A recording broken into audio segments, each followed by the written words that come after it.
We started ministering here locally, but then moving to seminary area, we said we're going to be involved with the international work. So we started the prayer and preparation for that type of work within the IMB and joined the IMB in 2010 and spent 10 years, almost a full 10 years in Brazil, working with indigenous peoples in the jungles. As we were coming back on medical leave, we were already in some conversation with Charleston Baptist Association. There's a lot of Brazilians in the area, and we have need to lead, especially a Brazilian church plant. Would you be willing to lead this?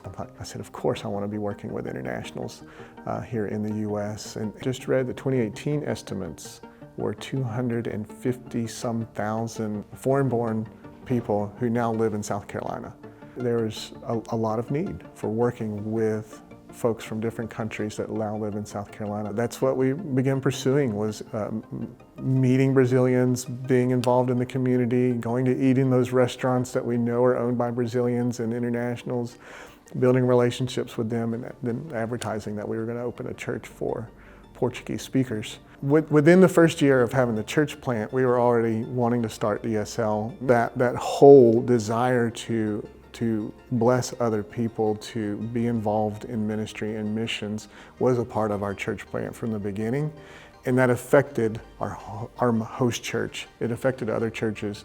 So we actually have 6 different churches that have sent us volunteers to help with ESL grow. Churches help with churches and evangelizing and seeing people come to Christ.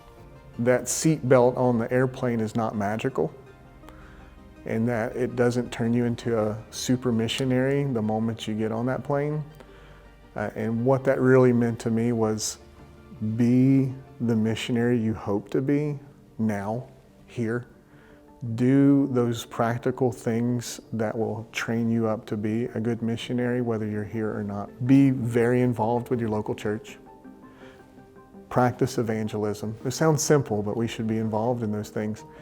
But if we're putting ourselves in a position where we're experiencing God, that we're exploring that call, He starts to say, hey, this is what I would like you to pursue further. So we're being faithful here, we're learning, we're growing, and then we're getting a vision of what's possible in the future. I think we'll be surprised at how many nations are represented right around us and how much opportunity we have to be a missionary right here to the nations before we even get on the plane.